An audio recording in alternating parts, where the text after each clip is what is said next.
Muy buenas, amantes del emperador, vasallos del rey silente y devotos de los poderes ruinosos. Os habla Warhammer Historia. Recordaros, darle like y suscribiros, que si estáis en YouTube ya os podéis hacer miembros del canal por tan solo €1. Señores de los formatos podcast, saludaros también, que si queréis apoyar el proyecto podéis pasaros por YouTube, que no tardéis nada, Warhammer Historia, y os podéis hacer miembros por €1 y apoyar este proyecto, como nuestros dos grandes hermanos de batalla, la doble D, Daniel, muchísimas gracias a los dos por apoyar este proyecto. Antes de nada, deciros que ha habido 2 semanas sin vídeo y sin podcast, como habréis comprobado. El primero fue porque, bueno, hice un short explicándolo, que es que para la gente que sea de Latinoamérica, a lo mejor no lo sabéis, ¿vale? Pero aquí es que en España ha habido una ola de calor, aquí en Madrid en concreto, enorme. Y es que me era imposible grabar con 40 grados, porque de verdad que una vez que intenté grabar este vídeo y casi me estaba dando un chungo. Porque claro, no puedo poner el ventilador por el ruido, no puedo abrir la ventana por los coches, etc. Entonces era lo más cercano a estar a la muerte, así que decidí dejarlo un poco aparte el vídeo. Y luego se alargó hasta el martes y yo dije, bueno, ¿sabes qué? Que voy a descansar un poco y para cogerlo con más fuerza, porque además es un vídeo largo el que viene hoy. Así que esa fue la razón por la que estas 2 semanas no ha habido vídeos, ¿vale? A partir de ahora también es más probable, porque como ahora se vienen vídeos largos, ya que estoy con Fantasy hablando sobre el fin de los tiempos y en Warhammer 40.000 sobre las legiones, son vídeos bastante largos, puede que pasemos a un vídeo semanal ahora, ¿de acuerdo? Uno de 40.000, uno de Fantasy, uno de 40.000, uno de Fantasy con el fin de los tiempos, porque es mucho curro y es que no, de verdad que no me da la vida. Así que espero que me entendáis, le sigáis dando apoyo al canal. Y dicho esto, vamos a empezar con esta saga de vídeos que va a durar bastante, las cuales vamos a ir hablando de todas las legiones. Vamos a hablar un poquito de lore de estas legiones, sobre todo pre-herejía, y vamos a hablar un poquito de su organización y cosas, ¿de acuerdo? Vamos a ir pasando por unas, como siempre. Abajo va a poner una encuesta en la cual podéis votar para cuál será la próxima legión que queréis que hable, ¿de acuerdo? Así que, dicho lo cual y sin más rollo, vamos ahí.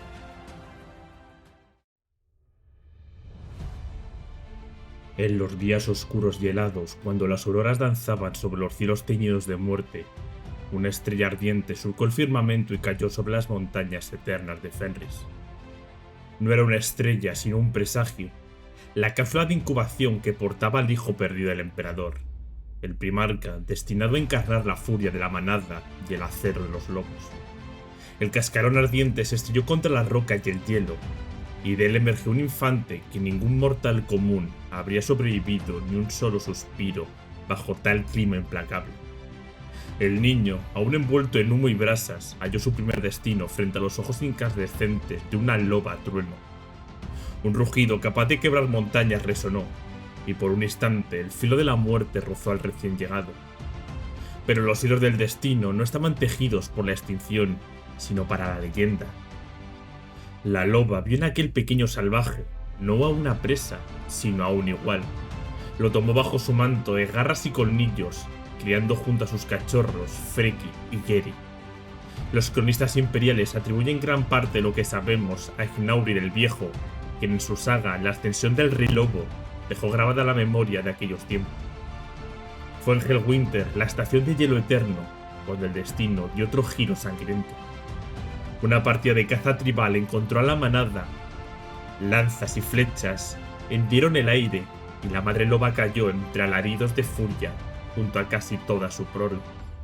El niño, enardecido, luchó con una furia sobrehumana.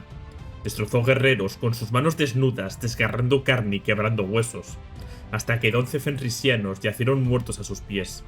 Solo Frigg y Heiri sobrevivieron, resguardados tras la carnicería.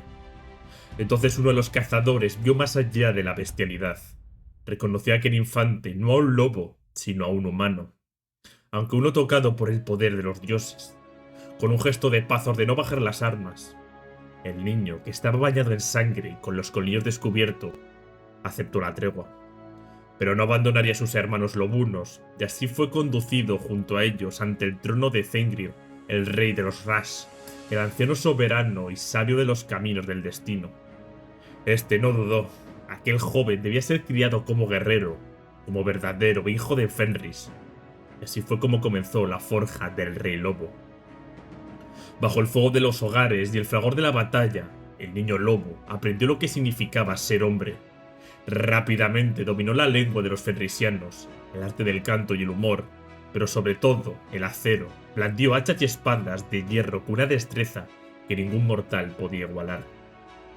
En su tercer entrenamiento desarmó al campeón de la Guardia Real y le arrancó las armas de batalla con manos imparables. El rey Fenrir lo contempló y en sus labios se posó un juicio que sellaría la historia. Aquel niño estaba destinado a la grandeza. Pronto el infante dejó de serlo. Su voz ya poderosa y firme llenó las salas de los banquetes. Su brazo capaz de llevar a la victoria a cualquier ejército tribal. Y una noche bajo la mirada de Fenrir recibió un nombre verdadero: Leman de los Rash. Desde entonces la senda fue clara. El niño se convirtió en guerrero, el guerrero en líder y el líder finalmente en rey. Las sagas relatan que Leman Rash podía derribar ejércitos enteros sin sufrir heridas, arrancar robles de raíz y partirlos sobre sus hombros, abatir mamuts fenrisianos y asar sus cadáveres como simples festines nocturnos. Tales gestas se convirtieron en nombres, un eco sagrado entre las tribus, y cuando el rey Fenrir entregó su espíritu a las sombras, nadie dudó quién iba a ser el heredero. Así Leman de los Rash tomó el trono, y con él el destino de Fenris entero. Los clanes rivales, uno tras otro, se inclinaron ante su sabiduría, su fuerza y la ley del más fuerte que él encarnaba como ningún otro. En un mundo donde los débiles eran devorados por el hielo y las bestias, él se erigió como la llama eterna de su pueblo. Así fue como Rash, hijo del destino y señor de la manada, se alzó como el rey de todo Fenris. Su juicio era tan firme como la roca ancestral de las montañas, su brazo tan inexorable como el filo de sus hachas gemelas. Ni hombre ni bestia podían doblegar al rey lobo. Ninguna tribu, por numerosa o fiera que fuese, osó resistir su furia. En su reino, el hombre y el lobo sellaron un pacto eterno. Su corte, vestida de furia y esplendor, estaba compuesta por los más implacables señores de la guerra. Sus conquistas resonaron como truenos sobre mares de hielos, y la fama de sus hazañas llegó incluso a los oídos de Terra. Cuando las vastas flotas del emperador surcaron los tiros de Fenris, oyeron hablar de un monarca indomable, mitad hombre, mitad leyenda. Y en los ecos de la historia reconocieron la verdad. Él era uno de los hijos perdidos del Señor de la Humanidad.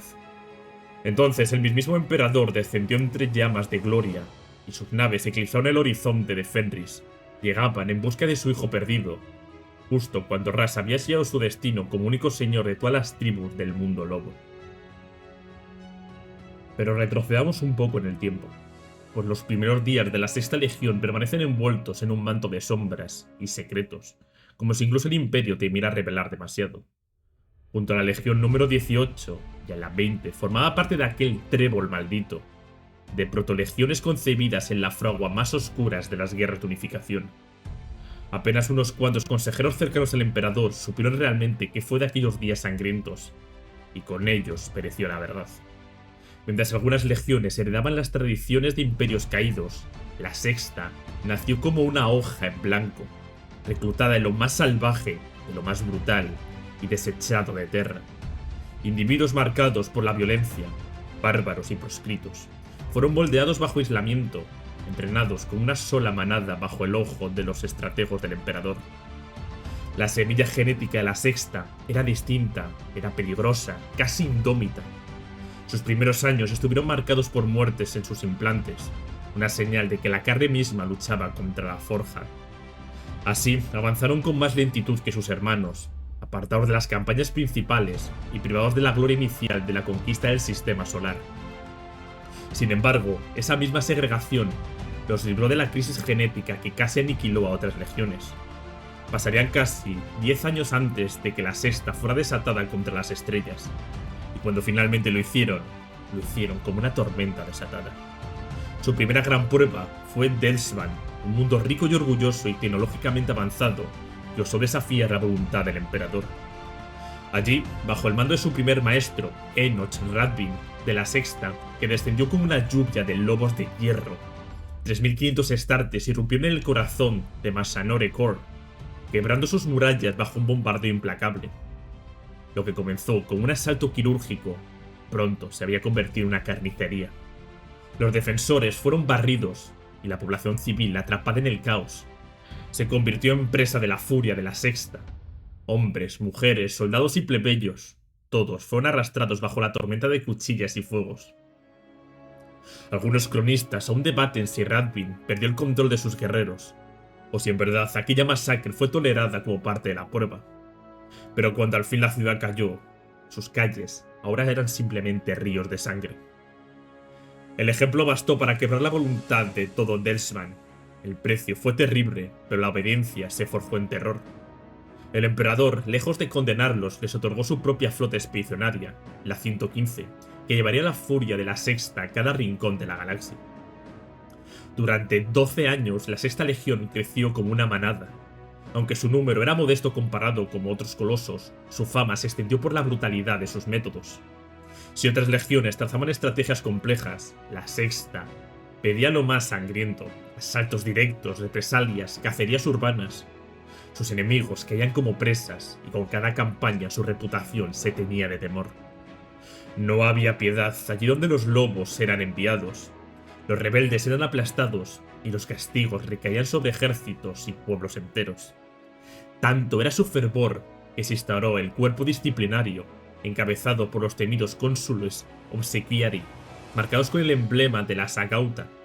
Estos guerreros tenían el poder de vida o muerte no solo sobre sus enemigos, sino sobre sus propios hermanos, y eran temidos tanto como respetados. Un ejemplo feroz fue la revuelta moloriana.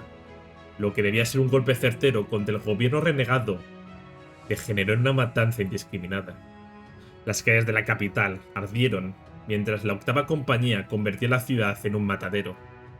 Solo la intervención brutal de los cónsules salvó una fracción de los habitantes, a costa de ejecuciones sumarias entre sus propios hombres. Así era la Sexta Legión en los albores de la Gran Cruzada, una fuerza indómita, mitad ejército y mitad jauría. Con el paso de las décadas de la Gran Cruzada, la reputación se tornó tan temida como controvertida. Sus victorias eran innegables, acumulando honores de batallas y mundos sometidos, pero también se alzaban sombras sobre su nombre. Por doquier se susurraba acerca de las masacres innecesarias, de poblaciones civiles diezmadas, de un salvajismo que parecía brotar más allá de la disciplina militar. Antes incluso de que Fenris dejara su impronta en la Legión, los observadores notaban en ellos un aire animal, un instinto depredador que rozaba lo inhumano. Era lo que sería el primer eco de lo que en tiempos futuros sería conocido como el Cacanis Elix. Entre las filas imperiales corrían rumores de que la Sexta no era una legión unida por lazos de obediencia, sino por la fuerza de oficiales capaces de imponer su autoridad a base de miedo y violencia. En los simposios de Terra, donde los eruditos y altos oficiales comentaban los designios de las legiones, la Sexta era mencionada junto a la octava, que eran los futuros amos de la noche, como ejemplos de brutalidad difícil de contener. Algunos advertían que esta legión debía ser vigilada, pues se deleitaba más en rematar a un enemigo derrotado que en enfrentarlo en combate justo. De esa fama nació un insulto que caló como veneno en sus rivales. La llamaban la Legión de la Derrota, en alusiones a los chacales carroñeros y perros mutados de los yermos de Terra, criaturas cobardes que solo atacaban a refugiados exhaustos y presas moribundas. Esto era un mote cruel, más aún cuando se les comparaba con la Séptima Legión, por entonces conocido como los sabuesos de guerra, igualmente feroces, pero presentados como ejemplo de furia honorable y dirigidas solo contra los más poderosos adversarios. Hoy sabemos que caminos retorcidos aguardaban en ambas legiones, y cuán macabra resultaría aquella comparación, pues mientras la Séptima quería en la locura, la sexta guardaba el momento de hallar a su amo, el que templaría su furia y les daría un propósito. Del encuentro entre el emperador y el Leman Rush no quedan registros, solo sagas envueltas en alegoría y mito. Lo cierto es que Rush fue el segundo primarca en ser hallado, apenas unos años antes de Ferrus Manus. Su mundo, Fenris, era ya entonces un lugar de leyendas, terrores ancestrales, marcado con mapas estelares de la Era Oscura como un planeta salvaje prohibido. Las sagas fenrisianas narran que un día, durante un gran festín, en el Salón del Trono, un vagabundo envuelto en túnica entró entre humo y sombras. Portaba un aura que hizo encogerse a hombres y lobos por igual, pues ninguno dudó de que se traía consigo un poder terrible. Leman Rush desde el trono del lobo lo recibió con mirada de acero. El vagabundo no se inclinó ni ofreció pleitesía, y Rush tampoco reconoció en él a ningún amo. Entonces el extraño desafió al rey, y el rey, fiel a sus costumbres, le ofreció unas pruebas, y así fue como comenzaron los 3 desafíos. El primero, Rush lo retó a comer. Sobre las mesas ardían unos asados y carnes humeantes. El vagabundo devoró con frenesí, pero cuando alzó la vista, el rey de Fenris ya había consumido 3 bestias enteras. Este rugió de risa, pues el primer desafío ya era suyo. Después el rey propuso beber. Barriles de hidromiel fenrisiana rodaban como ríos de fuego. El vagabundo resistió hasta vaciar 6 toneles, pero Leman Rush ya había acabado con todo el festín. Otra carcajada resonó el salón. El segundo desafío también había sido suyo.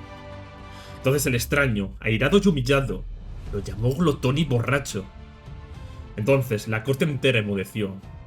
Rush, con los colmillos desnudos y una sonrisa peligrosa, desenvainó su espada y proclamó el tercer desafío, lo que sería un combate. Entonces el vagabundo arrojó su capa y el velo cayó por completo. Allí ante todos se alzó la verdad, el emperador de la humanidad, envuelto en resplendor dorado, más alto que cualquier hombre, revestido en serva armadura que cegaba los ojos. La lucha que vino fue breve, como si el destino ya estuviera escrito. El golpe con el guantelete de poder del emperador derribó al rey lobo, y Rush yació inconsciente, vencido por primera y única vez. Al despertar, con sangre en los labios y un colmillo roto, Leman Rush rió, y con esa risa juró lealtad eterna a su verdadero padre, el emperador. Y así, entre carne devorada, hidromiel derramada y acero cruzado, el rey lobo fue reclamado por el imperio, y la sexta legión, antaño chacales sin rumbo, halló en él al alfa de su manada. El emperador, tras reclamar el gran rey lobo de Fenris, lo instruyó en los misterios de la tecnología y en las artes de su imperio que se extendía sobre incontables soles. Mas Leman Rush no necesitó de años para aprender lo que otros habrían tardado una vida. En cuestión de semanas, el padre de todos los juzgó digno de comandar ejércitos en la Gran Cruzada. Allí Rush conoció a sus hijos, los guerreros de la Sexta Legión, engendrados con su propia semilla genética. Desde ese instante fue más que su general, fue su padre y su señor. Portaba ser armadura 3 veces bendecida, y en lugar de su espada ancestral blandía Mjolnir, la hoja de hielo, forjada con los colmillos del Kraken, una bestia titánica de las profundidades de Fenris. Se decía que su filo podía partir en 2 las montañas de hielo del mundo lobo. Con él viajaron cientos de fenrisianos endurecidos por las tormentas y las bestias de su tierra.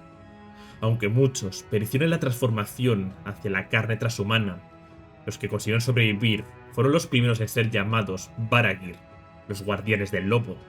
Estos no eran simples guerreros, eran la guardia juramentada del rey, hombres que habían jurado desafiar incluso la muerte para permanecer a su lado.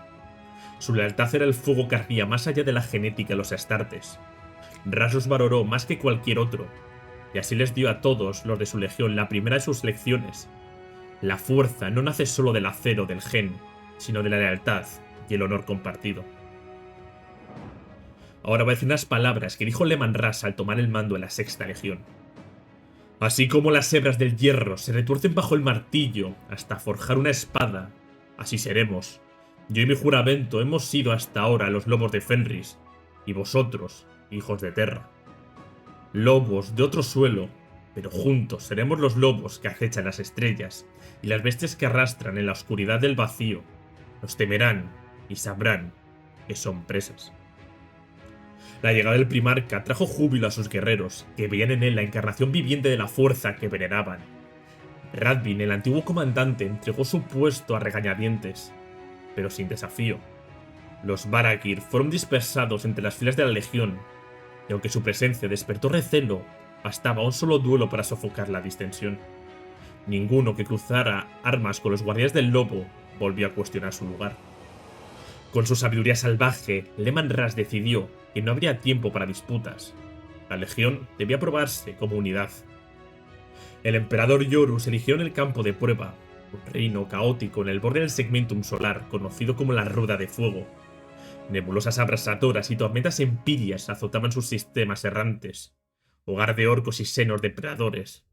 Desde allí surgían flotas carroñeras que hostigaban al naciente imperio, y ahora la sexta sería enviada para purgarlo.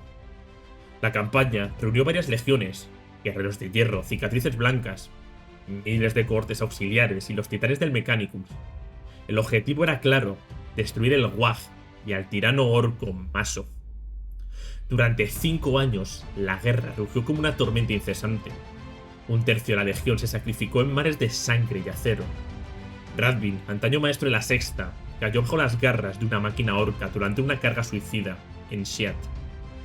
Pero por cada lobo que caía, centenares de pieles verdes eran segados. No fue guerra de conquista, sino de exterminio. Se cuenta que fue justo a Yagat y Khan que Leman Rush abatió a Masov, mientras Perturabo, sombrío y callado, hallaba las claves para quebrar las defensas orbitales del enemigo. Cuando la Rueda de Fuego se consumió en ruinas y silencio, la sexta se había transformado. Bajo Leman Rush, la brutalidad sin sentido de la sexta fue domada y moldeada. Su rabia ya no era un rugido de chacales, sino los colmillos de lobos lanzados contra enemigos. Rush les dio propósito y les dio honor, el servir al emperador, que para ellos no era un deber, sino un juramento. La sangre seguiría corriendo, pero no como exceso, sino como precio, pues los lobos sabían que la galaxia debía ser purgada con fuego y acero antes de convertirse en refugio seguro para la humanidad.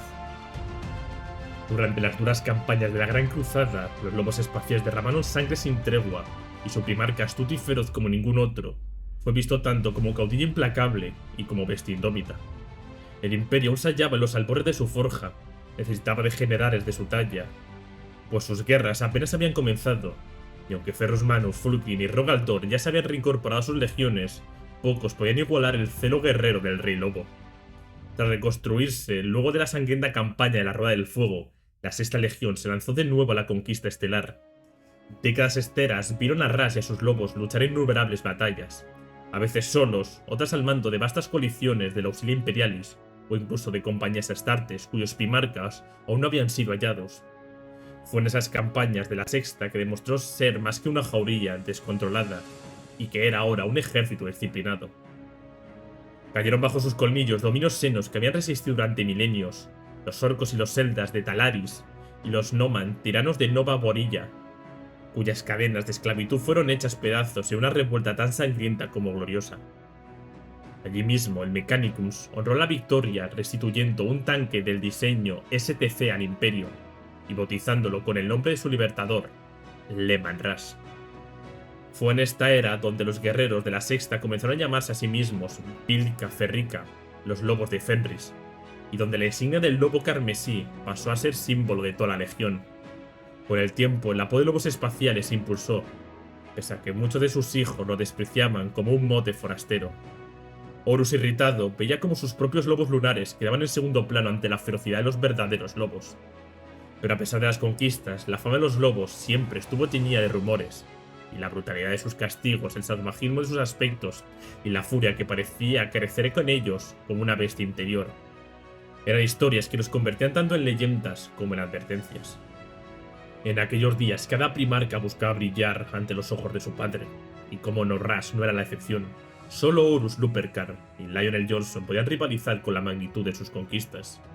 Esa rivalidad ardía como fuego bajo la piel del Rey Lobo. Fue en el mundo de Dulan donde la rivalidad se desató en furia. Durante la campaña de pacificación, el caudillo del planeta insultó el honor de Rush, y el Rey Lobo juró que su cabeza sería suya. Junto a los ángeles oscuros, los lobos espaciales asaltaron la fortaleza del tirano. Rush irrumpió en la sala del trono, pero llegó solo para ver que el león decapitaba a su presa. El honor fue robado, y esto descendió en ira sobre el rey lobo. Sin duda, golpeó al león con su puño, y los dos primarcas chocaron con la fuerza del cataclismo. Durante un día entero, la tierra tembló bajo sus pies. Era un duelo, hasta que Ras al fin reconoció la futilidad de su cólera, y estalló en carcajadas. Para Lionel Johnson, incapaz de comprender la risa de su hermano, que creyó que se burlaba de él, respondió con un golpe devastador que dejó inconsciente al rey lobo, y partió de Dulan entre la cólera y el resentimiento. De aquel día nació una enemistad que perdura aún en la era Indomitus, la de los lobos espaciales y los ángeles oscuros. Una rivalidad celebrada en duelos rituales cada vez que ambos capítulos se encuentran, pues el recuerdo del choque entre el lobo y el león jamás será borrado. Las llamas de la Gran Cruzada ardían cada vez con mayor fuerza, y con ellas se avivaba también las sombras. En los salones de mando y en los pasillos de las naves imperiales, cada vez más voces murmuraban un mismo nombre con temor. Angron. Decían que el primarca de los devoradores de mundos había sido consumido por la locura, y que su legión no era sino un eco sangriento de su demencia. El rumor se volvió certeza tras la masacre de Yena. Allí en una sola noche Angron ordenó los implantes de los clavos del carnicero fueran aplicados en masa a sus hijos, y la población entera del planeta rebelde fue aniquilado hasta el último hombre, mujer y niño. El derramamiento de sangre fue tan vasto que la propia informidad pareció aullar en deleite. El emperador no podía ignorar más a su hijo. Llamó a Angron a rendir cuentas, y para eso envió a su ejecutor, el rey lobo, para hacerlo comparecer ante Terra. Leman Russ descendió sobre Yena con su sexta legión, y frente a frente el lobo y gladiador se encontraron. Russ habló con la voz del emperador. El tiempo de los clavos del carnicero debía terminar, pero Angron, encadenado a su furia, se negaba a escuchar. Sus ojos rojos, como carbones encendidos, no conocían ni razón ni obediencia. La tensión creció hasta que el filo de la guerra se desenvainó entre ambos. Nadie sabe quién lanzó el primer golpe, pero pronto el mundo temblaba bajo la colisión de los dos primarcas. Sangre, acero y rugidos sacudieron los cielos. La batalla entre legiones estuvo a punto de convertirse en un holocausto mutuo. Con su sabiduría salvaje, Russ detuvo a sus lobos. Sabía que si seguían, dos legiones enteras serían devoradas en una noche de locura. Al final el enfrentamiento terminó sin vencedor ni vencido, pero quedó grabado en la historia como la noche del lobo, presagio oscuro de que incluso los hijos del emperador podían convertirse en enemigos. En los últimos años ya de la Gran Cruzada, los 1000 hijos emprendieron el cumplimiento del mundo de Agoru, acompañado por su contingente de la Sexta Legión. Magnus el Rojo, cautivado por la gigantesca montaña artificial del planeta, descubrió que era en verdad un portal antiguo, una prisión de entidades demoníacas conocidas como Daestai. Cuando estas fuerzas se libraron, poseyeron a titanes guardianes y desataron el infierno sobre aquel mundo.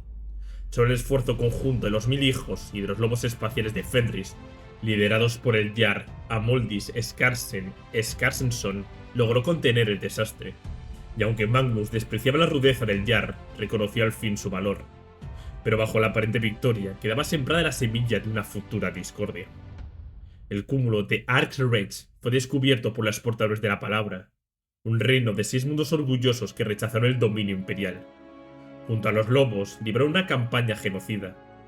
Los lobos reducieron planetas enteros a cenizas, y los portadores aniquilando toda doctrina que consideraban falsa. Cuando el último mundo, Eliosa, se convirtió en baluarte de resistencia, Russ llamó a los 1000 hijos para terminar el trabajo. Pero esta unión fue frágil. Los lobos veían a los avenianos como una civilización degenerada destinada a morir, mientras que el propio Magnus se indignaba ante lo que consideraba matanza sin propósito. La tensión estalló en Phoenix Crag. Guerreros de la Sexta y de la 15ª se enfrentaron y sangre de ambas legiones manchó las rocas. Entonces ocurrió lo impensable. Un hijo de Próspero, el psíquico Hastur, sucumbió a la mutación prohibida.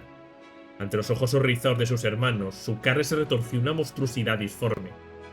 Magnus quiso abrazarlo con compasión, pero antes de que pudiera hacerlo, un disparo retumbó como un trueno. El casquillo de bronce rodó por el suelo, la bala y asilo de la pistola del Rey Lobo. Russ había puesto fin al sufrimiento del mutado. La tensión alcanzó el filo de la guerra abierta entre ambas legiones. Magnus y Leman quedaron cara a cara, sus huestes al borde del enfrentamiento total. Solo la intervención del Lorgar evitó el catástrofe. Para el segundo siglo de la Gran Cruzada, los lobos espaciales ya no eran solo una legión, era una fuerza aparte y el filo salvaje en la mano del emperador. Sus flotas expedicionarias se movían como querían y acudían a donde sus señores de guerra decidían, y luchaban donde el rey lobo señalaba. Nadie osaba dictarles órdenes, ni siquiera los más altos señores solares del imperio. Era sabido por todos que los lobos solo obedecían a un amo, Leman Rush, y Rush solo reconocía a uno superior, el emperador. En esta lealtad eran inquebrantables.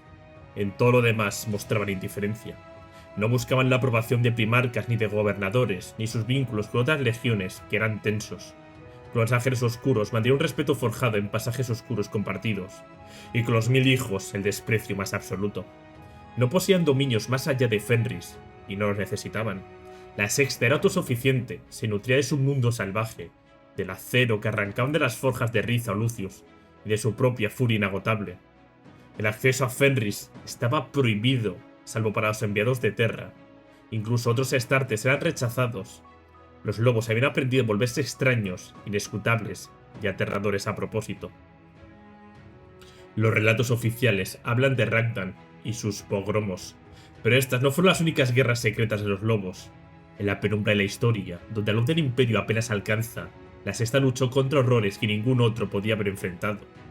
Está registrado en el Memento Mori de basalto negro de Val, y en ningún otro lugar, que junto a los ángeles sangrientos se erradicaron un brote de esclavización de la cuarta etapa de Poseidón y Secundos. Solo 3 veces en toda la Gran Cruzada se logró tal hazaña sin recurrir al Exterminatus, y una de ellas fue obra del Rey Lobo y sus hijos. Ellos enfrentaron los poderes divinos de los reyes psíquicos de Balach, y sobrevivieron a la corrupción viviente que arrasaba Moroch bajo la forma de la infestación Lacremara. Combatieron terrores que habrían quebrado la mente de cualquier mortal, y sus victorias fueron selladas, borradas de los registros y de la memoria humana, preservadas solo como nombres grabados en la gran campana de Terra. Los lobos despreciaban a los iteradores y los rememoradores, riéndose de sus plumas y palabras, mientras otros primarcas buscaban la gloria de la propaganda. Los hijos de Fenris guardaban sus historias para sí. Donde ellos luchaban lo hacían solo, y las cicatrices que traían de vuelta jamás fueron compartidas con extraños. Entonces llegó el día. Las llamas de la traición ya ardían en secreto cuando Magnus el Rojo quebrantó los juramentos del concilio de Nicaea, extendió su espíritu como un fuego astral hasta el mismísimo palacio imperial. Su advertencia, que pretendía salvar al imperio, pero su soberbia desgarró los velos del emperador y arruinó el proyecto de la telaraña, condenando así miles de almas. El emperador, cargado por su dolor y su orgullo, no vio en el gesto de su hijo un sacrificio, sino la prueba definitiva de su corrupción. Fue entonces cuando su juicio cayó como el martillo, y al rey lobo de Fenris le fue entregada la más terrible de las órdenes: traer a Magnus encadenado ante el trono, y si se resistía, quebrarlo. Rush, el verdugo, tomó la carga sin vacilar, pero el destino ya había sido torcido. Horus, señor de la guerra, hermano traidor, envenenó la misión con su lengua de serpiente. A los oídos del lobo susurró que no era el castigo lo que el emperador exigía, sino la aniquilación total. Y Rush, creyendo cumplir la voluntad de su padre, marchó hacia la propia tragedia. El cielo de Próspero ardió como un sol de agonía cuando la sexta legión descendió sobre Tizca, la ciudad del Fénix. Lobos y hermanas del silencio marchaban hombro con hombro, ejecutando la purga decretada por el trono. Los 1000 hijos resistieron con fuego psíquico y con la desesperación de quienes sabían su destino. Libraron su última batalla entre bibliotecas que se derrumbaban y torres que se fundían en ceniza. El rey Carmesí alzó su poder contra el rey lobo, pero la marea ya estaba decidida. La sexta legión era un martillo implacable, y su furia era la voluntad del emperador. Fue entonces cuando Magnus, roto en espíritu y cuerpo, se entregó al cambiador de caminos. El planeta fue consumido, los sobrevivientes arrancados de la realidad y arrojados al ojo del terror, donde Próspero renació como el planeta de los hechiceros. De aquel día nació un odio eterno entre la sexta y la decimoquinta, que no quedó redención posible, solo una enemistad que atravesó los milenios como una herida que jamás cerrará. Tras la devastación de Próspero, la sexta se reunió en la nebulosa de Alaxes. Estaban maltrechos, desangrados, todavía lamiendo las heridas de la guerra fratricida. Fueron sorprendidos por la caza de la Legión Alfa. Alfarius y Omegon, gemelos de sombras, habían esperado su momento. Su odio hacia el Rey Lobo era tan profundo como sus artes de engaño. La batalla estalló en un mar de asteroides y brumas ígnea. Los lobos, superados en números, enviaron un grito de socorro al velo interestelar. Yagate Khan escuchó la llamada, pero la ignoró. No confiaba, pues que Ras siguiera siendo leal y prefirió observar antes que elegir. La flota de la Sexta se tambaleaba hacia la aniquilación. En la puente de la Hrafnel, Terminators interrumpieron entre chispas y teletransporte, y entre ellos, oculto tras armaduras enemigas, se hallaba Alfarius mismo, que cruzó aceros contra el propio Leman Russ. Cuando todo parecía perdido, los cielos se abrieron y una fortaleza estelar de los Ángeles Oscuros, la Quimera, emergió del vacío. Las huestes de Caliban respondieron a la llamada del deber y juntos empujaron a la Legión Alfa de vuelta a las sombras. En consejo con los Ángeles Oscuros, Ras escuchó las palabras del maestro Atalos, que veían de otra era, ajeno a la magnitud que era la herejía. Le entregó noticias terribles, la traición de Horus, la ruina que se extendía como plagas por la galaxia. Entonces el Rey Lobo comprendió el peso de su sino. Había sido verdugo en Próspero, había arrastrado la manada al borde de la tumba de Alaxes, y ahora solo le quedaba la senda hasta Terra, donde aguardaba el destino del Imperio. Cuando el emperador de la humanidad exhaló su último aliento como señor de Terra y su espíritu ascendió al Inmaterium encadenado al trono dorado como un dios prisionero, Leman Russ quedó marcado por una herida que jamás cicatrizaría. No había podido salvar al padre en la batalla final, allí donde el señor de la guerra Horus había caído, y ese fracaso pesó en su alma como el yugo de una montaña. La herejía había terminado, pero la galaxia aún ardía en las llamas.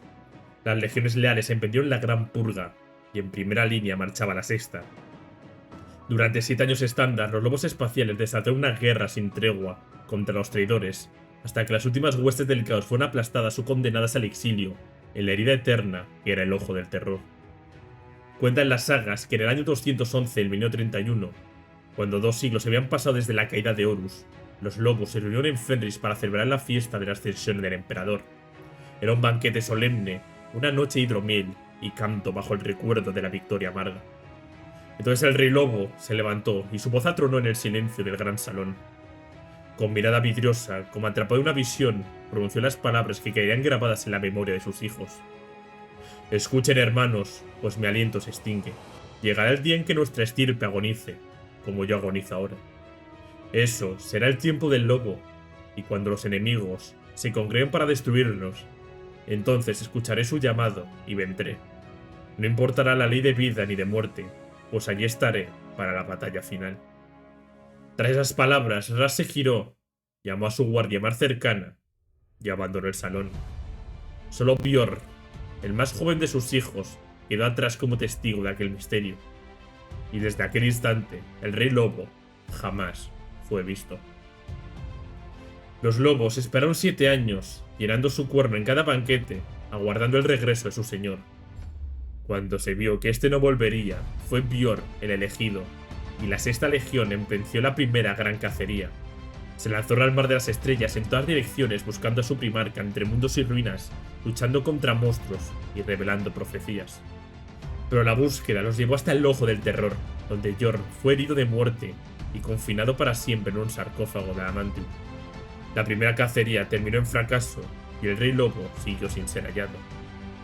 A lo largo de los milenios, las cacerías se sacudieron como capítulos de una saga interminable. La segunda gran cacería recuperó la armadura de Ras del templo de Horus de Rudra. La cuarta frustró la conspiración coreliana, sofocando un golpe de estado contra el Administratum.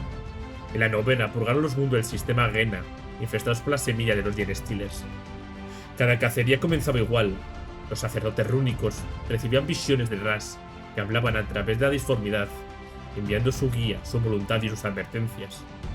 Cada vez sus hijos marchaban al combate en su nombre, y cada vez regresaban con gloria, pero sin su señor. Las sagas concluyen con una certeza, que Ras acabará regresando.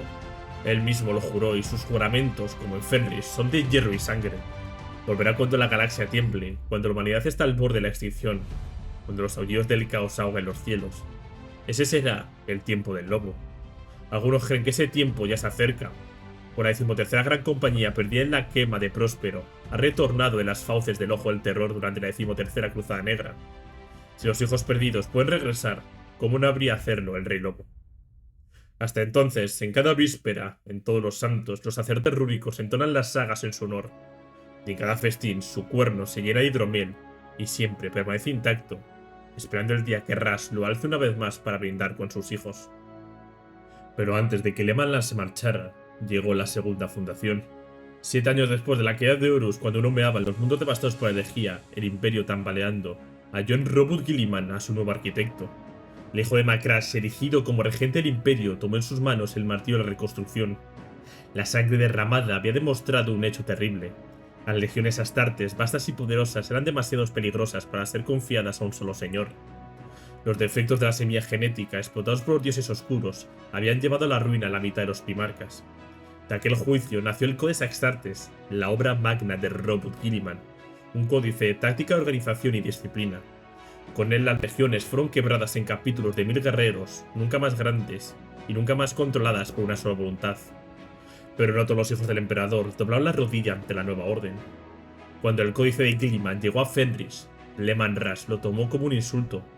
El rey lobo, que solo había obedecido al emperador y a sus propias leyes, no toleraría que otro primarca dictara la forma en que debía gobernar a su manada. Si el padre apenas había osado censurarlo, ¿qué derecho tenía su hermano para hacerlo? La tensión creció hasta rozar la guerra civil. Y sin embargo, el rey lobo jugó con astucia. Fingió aceptar la división de su legión en 13 grandes compañías, cada una semejante a un número o a un capítulo del códex.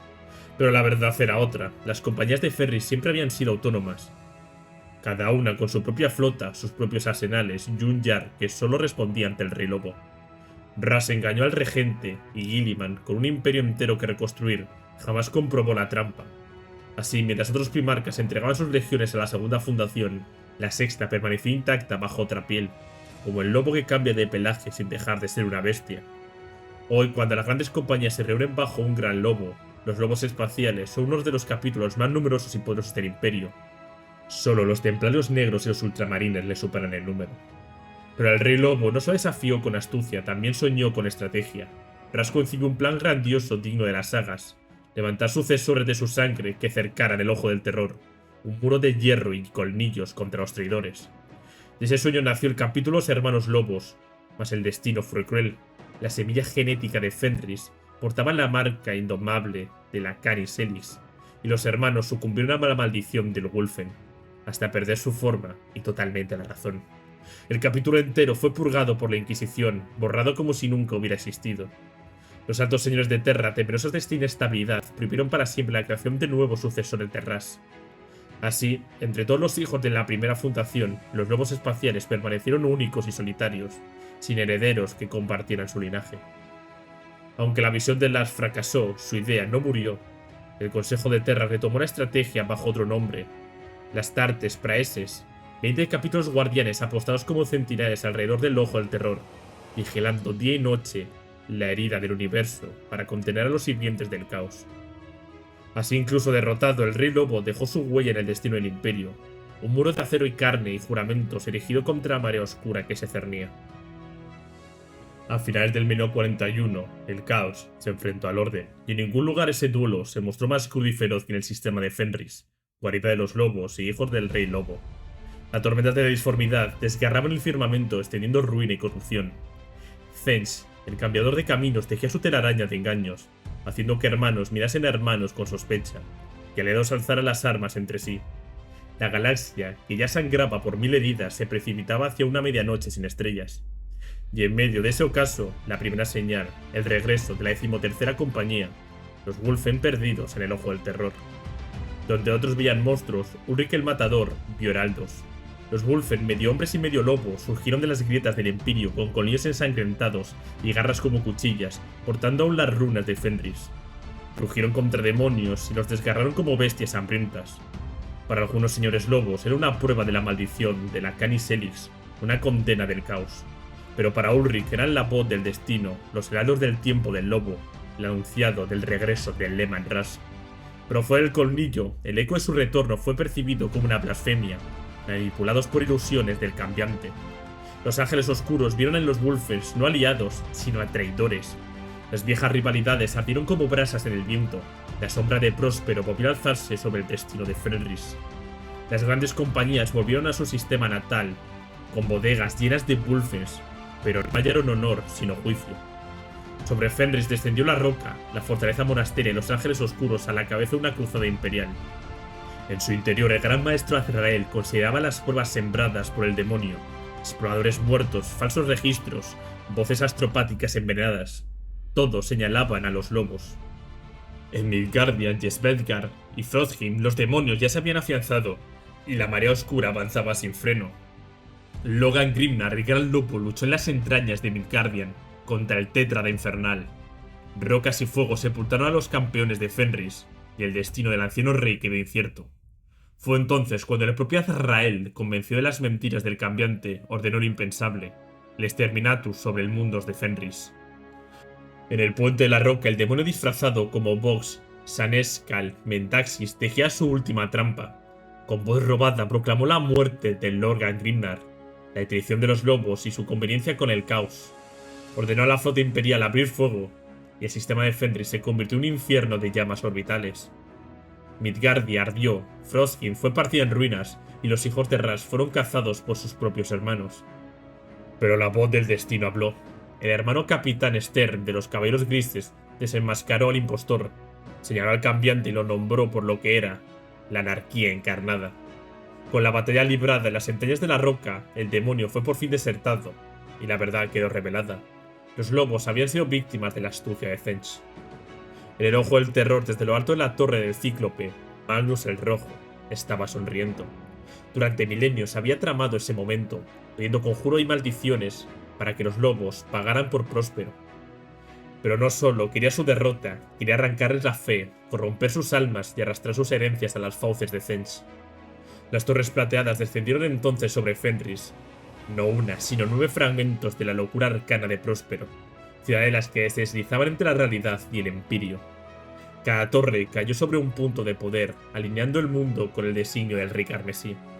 La guerra había comenzado en Fenris, el hogar de Leman Russ, y esto se convirtió en una zona de guerra maldita, un tablero en el que el destino de toda la galaxia sería jugado entre colmillos y brujería.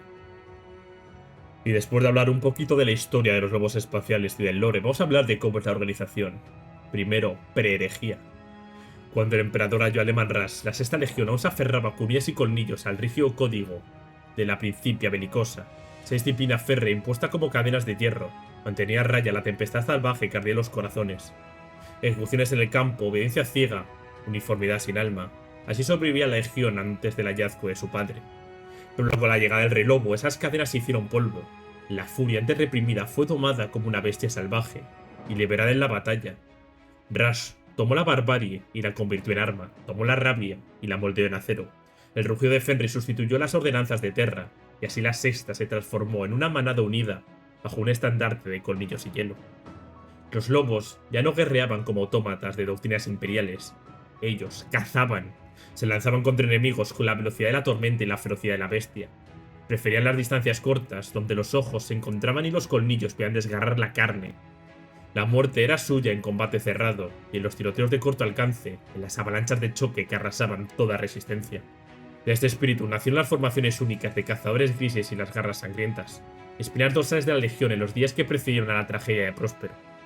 Su guerra era rápida, brutal y demoledora, una avalancha de garras y acero imposible de contener. Pero en el caso de la Gran Cruzada, la Gesta Legión había abandonado casi por completo la forma de guerra de Terra. En el lugar de rígidas formaciones, la legión se dividía en 13 grandes compañías, cada una fuerza de guerra autónoma, comandada por un Jarl o un Zeng. Estas guarniciones funcionaban más como clanes de guerreros que como divisiones militares. Para un forastero su jerarquía era un caos incomprensible. Para un lobo era un orden tan antiguo y natural como las mareas de Fenris. Debajo de estas compañías las estructuras eran aún más fluidas. Teníamos manadas y garras, unidas no solo por la disciplina, sino por lazos de hermandad y juramento. Una manada era más que una escuadra, era sangre, era familia, y era un destino compartido. En el corazón de esta legión latía un consejo oculto y misterioso, los sacerdotes de Fenris. Ellos eran mucho más que oficiales, eran guardianes de secretos, tejedores de runas y custodios de la semilla genética y de las historias olvidadas. Sus cámaras reemplazaban el apotecario, el librarius y el armorium de otras legiones que también guardaban las supersticiones y augurios que incluso el emperador no pudo arrancar de Fenris. Los sacerdotes de hierro, los lanzadores de runas se sentaban en el Einerhard, el Consejo de Guerra, donde cada voz podía ser escuchada, desde el más encallecido Jarl hasta el Zen más joven. Así la Sexta no solo era una máquina de guerra, era un pueblo con memoria, con mitos y con un destino propio. Los lobos originales de Terra y los recién ascendidos guerreros de Fenris convivían en un lazo de mutuo respeto. Aunque las sangres de Fenris formaban sus propias manadas, lideraban también escuadras mixtas con los lobos terranos. En la Guardia del Lobo, la élite de Ras, ambos orígenes se entremezclaban como ríos que desembocaban en el mismo mar. Entre ellos, siempre acechaba una maldición, la Caniselis. Esa semilla genética que les otorgaba fuerza sobrehumana también podía arrastrarlos a su destino más bestial. Los colmillos crecían como dagas, los cuerpos se encorvaban y las mentes se entregaban a la furia. Eran los Wulfens, la sombra de legión, tan temidos como reverenciados. En los registros de la Divisio Militaris los cuentan como números, las sagas de Fenris en cambio los nombran como leyendas vivientes, pues cada gran compañía no era solo un batallón, era un clan, una manada, una saga que caminaba sobre dos pies y blandía armas forjadas en la rabia del hielo. Las 13 grandes compañías. La primera, la Gran Compañía On. La primera, los Rompedores de Anillos, bajo el mando de Jarl Gunnar Grungnir. Lorgun, 3000 guerreros juraron ser la muralla de su primarca. La élite Baragir, acorazada de exterminadores, marchaba como la guardia de Ras, un muro viviente de acero y pieles de bestias que partían ejércitos como ramas secas. La Gran Compañía Toa, o Dos. Los Cortahilos, 800 guerreros curtidos en 1000 batallas, veteranos de sangre helada, acompañados por 60 Drennus, que rojean como ancestros encadenados a un sarcófago de hierro. La Gran Compañía 3, los Guardianes del Águila, bajo el Jarl Ogbai Hemsroth. Casi 10.000 lobos eran lanzados como tormenta de acero y colmillo, infantería de choque y blindados de apoyo, una marea implacable que devoraba mundos.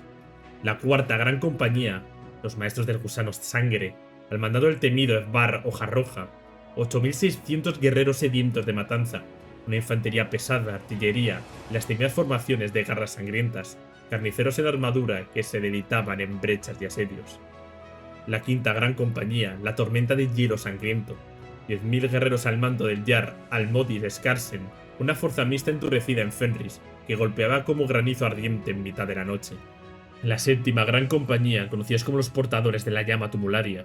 La Octava Gran Compañía, los Heraldos del Fuego Matador, que eran 9.500 cazadores. La Novena Gran Compañía, los Serpientes de la Luna de Batalla, bajo el mando del Jarl Sturgar Jorikson, 7.800 guerreros con fuego pesado. La 11ª Gran Compañía, los Portadores de la Llama del Mar, con el Jarl Barald Helswan al frente de 9.200 veteranos. La 12ª Gran Compañía, los Roedores de Escudos, 8.700 guerreros comandados por el cicatrizado Jarl Oki. Y por último, la 13ª, los Destructores de Cadáveres, solo 700, pero cada uno un depredador. De todas estas compañías, tan solo la 6 y la 10 no actuaron en Prosper. En cuanto a formaciones y especialidades, tenemos a los Baragir, la Guardia del Lobo, la élite personal de Ras, una marea de colosos de exterminadores cubiertos de pieles y colmillos. Los sacerdotes de Fenris, custodios de la memoria y de la semilla, oradores de los muertos que mezclaban venenos y bálsamos con palabras y rituales, lanzadores de runas que invocaban presagios entre relámpagos arcanos. Los matadores grises, las escuadras autónomas que defendieron el alma de la Sexta. Los juramentados de Morkai, aquellos que se habían perdido en la oscuridad de la matanza convirtieron en espectros con yelmos de cráneos de lobo. Los hijos de Ymir, los Drennus de la Legión, antiguos héroes encadenados a sarcófagos de acero. Aquí tenemos a los Himstursars, los más odiosos que despertaban entre rugidos, y los Her-Tursar, los destructores de mundos, cuya furia incendiaba planetas enteros. Y por último, los grupos de vigilancia, manadas enviadas a custodiar o ejecutar a otros primarcas. Algunos quedaron defendiendo a Guilliman, y otros fueron tragados por las locuras de Cygnus, o masacrados por los amos de la noche. Eran lobos solitarios lanzados al abismo por la voluntad de su propio padre. Cuando los lobos espaciales marchaban a la guerra no lo hacían solo. Bajo su rugido de colmillos y acero retumbaban también la voz grave de sus máquinas de guerra, bestias de hierro que eran tan parte de la manada como cualquier guerrero con espada o garra. Los Landrai de Protus, antiguos colosos forjados en el fuego de Marte, rugían como bestias encadenadas, desgarrando murallas y aplastando fortificaciones con la inevitabilidad de una avalancha. Entre ellos alzaba la reliquia conocida como Peón de Imr, un casco marcado con runas y cicatrices de 1000 guerras, cortando a los guerreros de Fenris directo al corazón del enemigo. En el cielo, las alas del trueno batían sin descanso. Storm Eagles y Fel Raptors como depredadores de acero se abalanzaban sobre fortalezas y columnas enemigas, desgarrándolas con fuego y metralla. La tormenta roja de Fenris y el halcón siempre hambriento de Ael eran nombres temidos en Próspero, naves que ascendían como aves cazadoras desgarrando aullidos de muerte de los cielos y regresando una y otra vez, como si los propios dioses del trueno los enviaran. A diferencia de los bombardeos indiscriminados de otras legiones, la sexta no sembraba fuego ciego. Los aeronaves eran la sombría fiel de las garras y las manadas, descendiendo sobre la batalla cuando ardía más, golpeando como martillos en la fragua, hasta que cada obstáculo quedaba reducido a cenizas. La flota de Fenris era la extensión de este espíritu, 70 naves capitales, cada una como un lobo estelar acompañada por centenares de escoltas y naves de ataque rápido. Los lobos preferían fragatas pesadas, fuertemente armadas, capaces de luchar solas durante años en los confines del vacío, como cazadores aislados que acechaban presas imposibles. Pero sobre todas ellas se erguía la joya de Ras, Framfjell, la nave insignia de la Sexta Legión, un coloso de la clase gloriana, no solo un acorazado, sino una fortaleza, capaz de arrasar mundos enteros, forjada para el rugido del rey lobo en las estrellas. Y si antes hemos hablado de la organización de los lobos espaciales pre-herejía, vamos ahora con post-herejía, donde otros se someten a la uniformidad de la guerra codificada. Los hijos de Lehman prefieren el caos organizado de la caza. Se agrupan en manadas, no en escuadras, como los lobos fenrisianos en plena persecución, y combaten siguiendo instintos tan antiguos como la misma nieve de Fenris. Solo aceptan aquellas tácticas imperiales que refuercen su estilo de depredador, y por ello los demás ejércitos del imperio los llaman indisciplinados. Hay un dicho entre los hombres de armas imperiales: la forma más rápida de empujar a un lobo espacial a la batalla es decirle que no lo haga. Una manada de lobos espaciales no se forja con órdenes, sino con hermandad, sangre y cacería compartida. Cada grupo es un reflejo de los lobos salvajes de su mundo natal. Los sentidos afinados del oído, la vista y sobre todo el olfato, que se combinan con la tecnología para cazar presas y rastrear enemigos como una manada depredadora en la tundra del hielo eterno.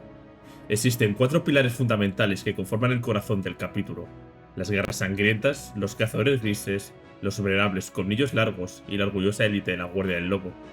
A su lado, figuras excepcionales como los exploradores lobos, los solitarios vengadores y los legendarios caballeros de los lobos trueno completan esta jerarquía tan feroz como ancestral. Los guerras sangrientas son la savia joven del capítulo, guerreros recién iniciados que aún luchan contra la tormenta del Wulfen en su interior. Son los equivalentes a los neófitos de otros capítulos, pero muchos más salvajes, más impetuosos y más ansiosos de gloria. Cargan sobre el enemigo con espadas sierra y pistolas Volter, rugiendo y aullando, sedientos de honor personal y de sangre del enemigo. De su fila nacen los garras veloces, jinetes del trueno mecánico sobre motos y land speeders relámpagos, que desangran al enemigo en misiones suicidas y emboscadas veloces. Otros, aún más impetuosos, ascienden como garras celestiales, lanzándose al firmamento con retroactores, cayendo desde el cielo como cometas de ira. Los cazadores grises. Si los guerras sangrientas son la tormenta, estos son el trueno constante. Son el corazón del capítulo, curtido en 1000 batallas, endurecidos por la sangre y el acero. Equivalente a los marines tácticos del Codex, ellos forman el núcleo implacable de las grandes compañías. Son guerreros serios, severos, más sabios que los jóvenes, pero no menos ansiosos de honor. La gloria para ellos no es un capricho, sino un deber. Los colmillos largos son ancianos entre gigantes, guerreros de siglos cuya sabiduría rivaliza con su ferocidad. Sus colmillos se alargan, sus cabellos se tornan grises, y su mirada se convierte en la de los lobos que han visto demasiados inviernos. Pero lejos de decaer, sus brazos siguen firmes, y su puntería más letal que nunca. Se les confía el armamento pesado del capítulo, y con cañones y lanzamisiles desgarran al enemigo con una precisión helada. Y más allá de la veteranía de la élite, está la Guardia del Lobo, guerreros de hazañas legendarias, héroes de carne y hueso que han demostrado su valor en los fuegos más ardientes de la guerra. Estos campeones pueden guiar a sus hermanos, liderar manadas enteras o servir como guardia de honor en su señor lobo. Portan las mejores armas y armaduras, y algunos visten las armaduras de clase exterminador. No ascienden por antigüedad, sino por mérito, por actos de valentía tan descomunales que sus nombres quedan grabados en la saga del capítulo. Entre ellos se alzan los míticos jinetes de la caballería del Lobo Trueno, caballeros que cabalgan sobre bestias gigantescas, lobos tan colosales que rivalizan con los tanques de guerra del Imperio. Pero no todos los lobos encuentran su lugar en la manada. Algunos, solitarios por naturaleza, se convierten en exploradores lobos. Veteranos que buscan la vastedad helada de la tundra para actuar como cazadores aislados, emboscadores y sabotadores. Otros condenados por la pérdida de sus hermanos se convierten en lobos solitarios, sombras de venganza que combaten con la certeza de la muerte, buscando redimir el honor de su manada en sangre enemiga. Sobrevivan o no, hayan siempre un destino de gloria. En Terra misma, un selecto grupo conocido como Wolflame vela por la casa de navegantes Belisarius, herederos de un pacto ancestral sellado por Leman Ras. Pero el rugido de la galaxia trajo consigo un nuevo linaje de guerreros. Como otros capítulos de los Aetus Astartes, los lobos espaciales recibieron la llegada de los Primaris, hijos renovados de la genética de Leman Ras, forjados por las manos del archimago Belisarius Cole, y entregado como obsequio de Robert Gilliman durante la cruzada Indomitus. Pero en Fenris todo regalo se contempla con sospecha. Los señores lobos se enzarzaron en un debate feroz. ¿Cómo podían confiar en guerreros que no habían bebido de las aguas heladas de Morkai, pero habían caminado sobre la tundra bajo el peso de la prueba ancestral? Algunos clamaron que esta era una estratagema, un intento de clavar las tradiciones de Lovilca Fenrica y encadenarlos por fin al Codes Astartes que tanto habían despreciado.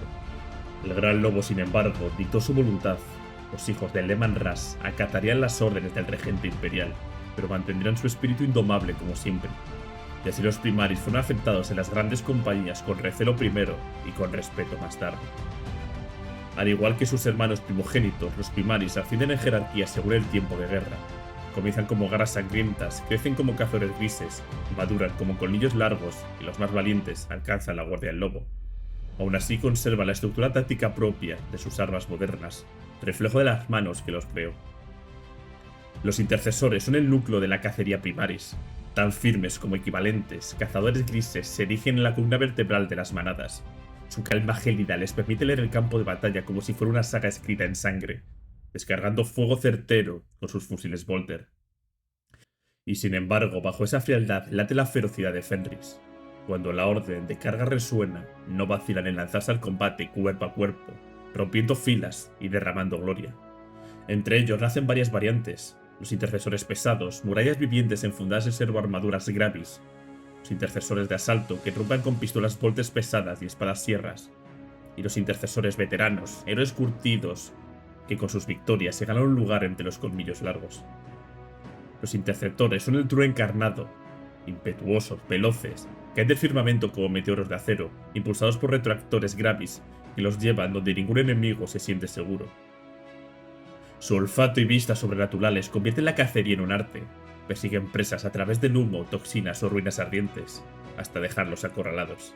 Armados con vórteres de asaltos dobles o exterminadores de plasma, convierten el campo de batalla en un matadero. Los agresores son risas graves y estruendos metálicos.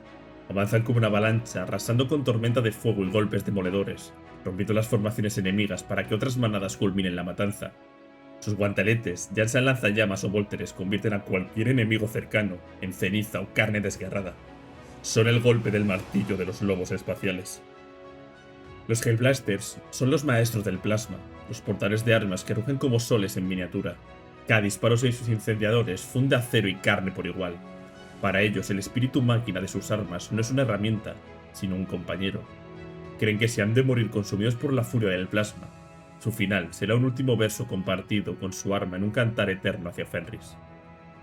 A diferencia de los capítulos encadenados al Codex, las grandes compañías no poseen heráldica fija, cada una toma el nombre y el tótem de su señor lobo actual, símbolos arrancados de las leyendas de Fenris.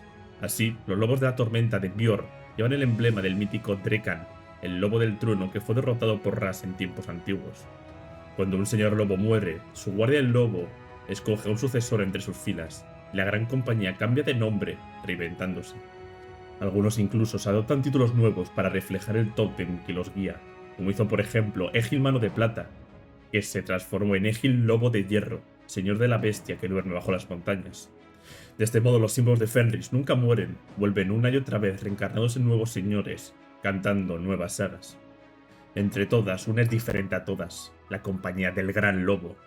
El Gran Lobo, señor de todo el capítulo, también conduce su propia compañía, y con ella porta el corazón espiritual de los lobos espaciales. Bajo su mandato se hallan los sacerdotes rúnicos, los sacerdotes lobos y los sacerdotes de hierro, además de guerreros veteranos y guardias de élite. Cuando un gran lobo muere, primero su compañía escoge a un nuevo señor, Luego, todo el capítulo elige entre los 12 señores lobos quién será el nuevo gran lobo. Para ello, cada guerrero graba su runa en una piedra y la deposita en la calavera del dragón, en el corazón del propio colmillo. Al llegar la medianoche, aquel cuyo nombre carga más piedras es proclamado Gran Lobo. Y si el destino dicta empate, los candidatos se baten en duelo en el gran salón, como antaño se midieron Ras y el emperador. El vencedor, tras alzar a su rival caído, es proclamado entre aullidos como nuevo Gran Lobo. El sello que porta nunca cambia, el lobo que acecha entre las estrellas, el emblema ancestral del Leman Ras. Hoy, la compañía del Gran Lobo es la mayor de todas, con guerreros conocidos como los campeones de Fenris, que portan el emblema estelar de su señor. Aunque los más antiguos aún lucen el icono de los corredores nocturnos, la manada que lorga Grimnar antes de que ascendiera al título supremo. Dentro de esta compañía laten fuerzas terribles, los hermanos Escudo, martilleros envueltos en escudos tormenta, la guardia personal del propio Logan. Y las garras del vacío, expertos duelistas que empuñan partes de garras de lobo y arrancan vísceras y gloria a los enemigos. Muchos de estos guerreros se visten en armaduras de exterminador, o incluso en sarcófagos de Dreadnought. Ahora vamos a seguir hablando de las grandes compañías, como la compañía de Bran y Faucerrog, los fauces sangrientas. El sello de Bran es el del cazador, y bajo la luna llena su furia es incomparable. Su compañía viva en el filo de la maldición de los lobos. Se dice que la sangre del Canis Ellis arde con más fuerza en sus venas. En la batalla Bran ruja al frente de manadas aullantes de lobo, y más de una vez se le ha visto sucumbir a la bestia interior. Sin embargo, sus guerreros no son solo furia, son cazadores astutos, cuyos cazadores grises rodean y emboscan al enemigo cuando su línea se rompe ante la violencia del asalto frontal.